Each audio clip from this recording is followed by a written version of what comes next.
Civilization in Southeast Asia. The objectives are: 1. Examine how the influences of geography and culture affected the development of Southeast Asia. And 2, describe the primarily farming and trading economies and social structures of Southeast Asian countries.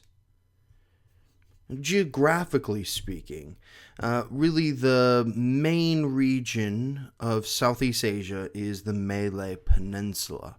The series of islands off of the peninsula jutting off from South Asia and East Asia.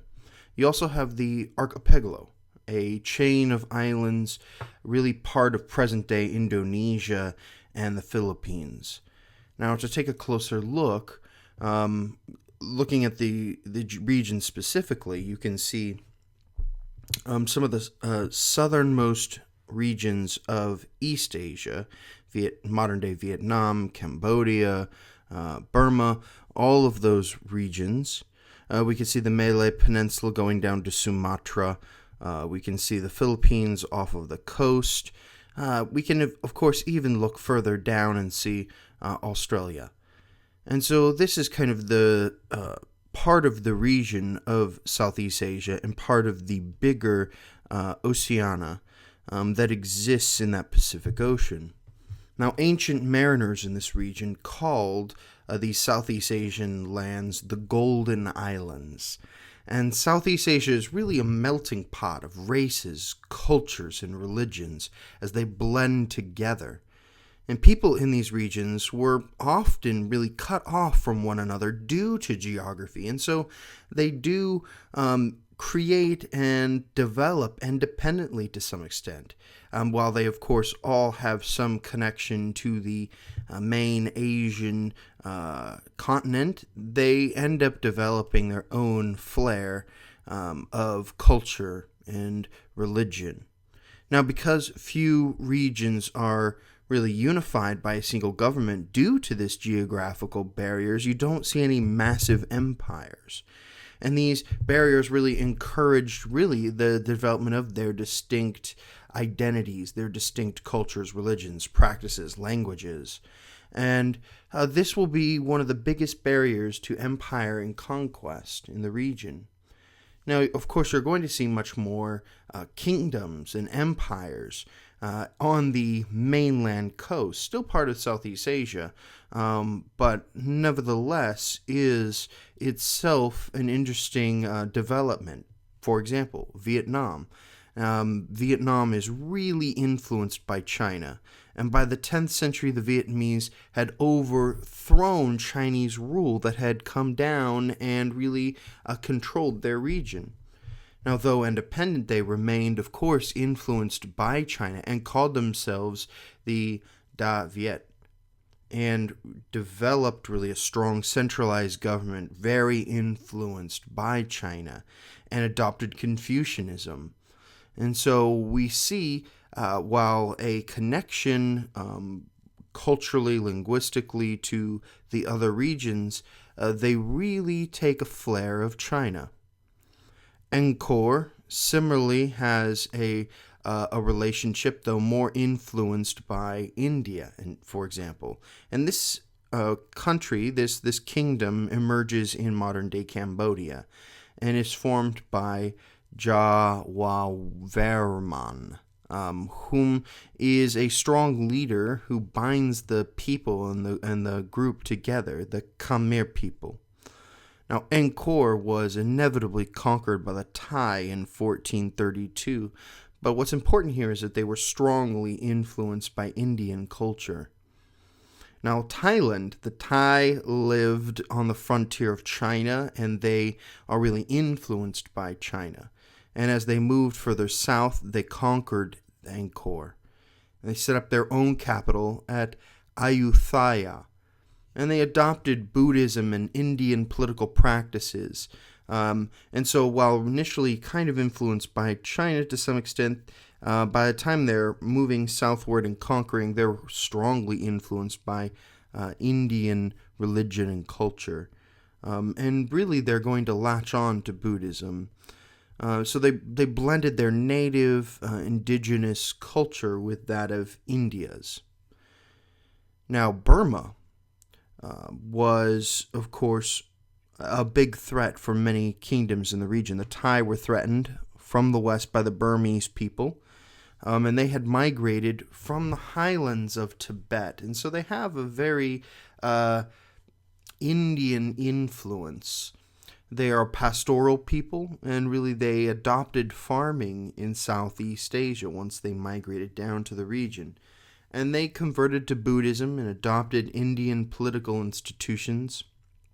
Now, the big picture we should be seeing here, though of course very broad, is that these different Southeast Asian territories are strongly influenced by India and China due to their proximity.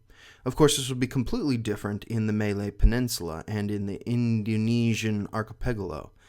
So this is really a different pattern, that the peoples really differed largely from the mainland, though they themselves dispersed from, it is believed, the Malay Peninsula coming from the main continent itself.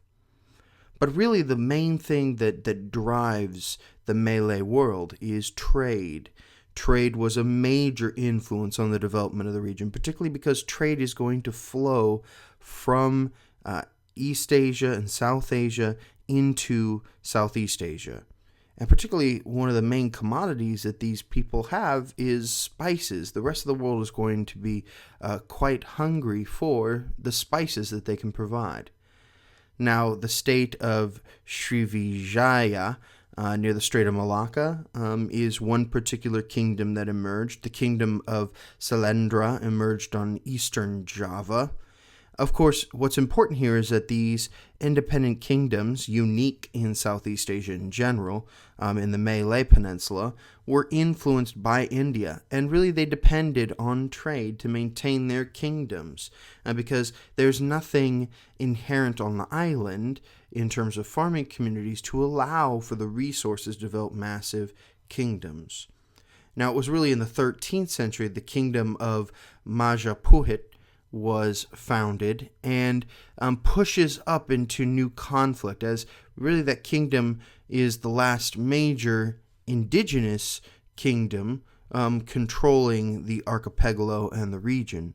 But it's really by the 15th century we see a new state emerge as Islam comes into the region and dominates.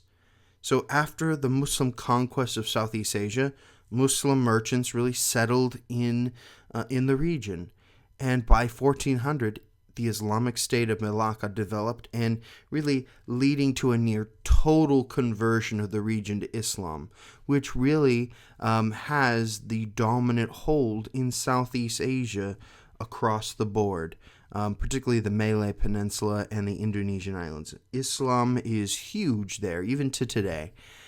Which is really the development of trade, a consequence of trade. Trade brought religion and political conquest. Really, so these economic forces are the driving factors we're discussing here. The states of Southeast Asia can be really divided into two distinct groups.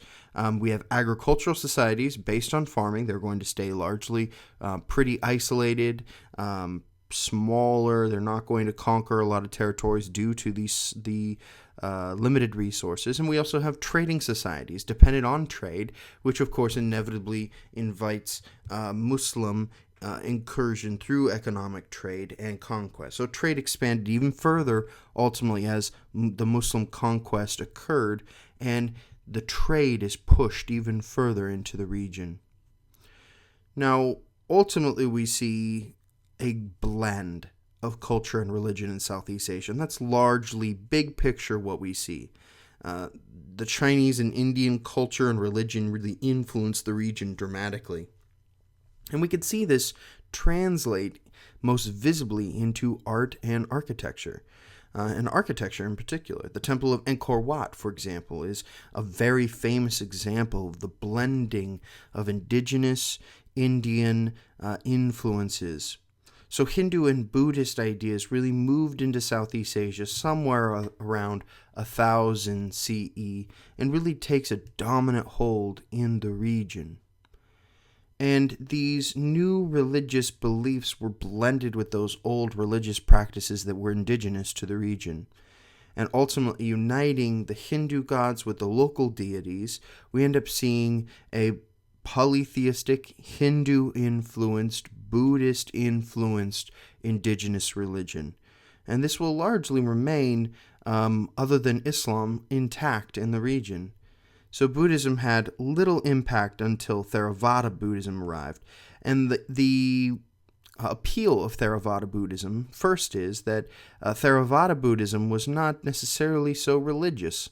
It was a philosophical meditation, not based on priests or sacrifices, but was based on the individual meditation of the person and the reflection of the eightfold path. So it taught that people did not need priests or rulers, which was, of course, an appealing concept for many, and so it thrived in particular regions.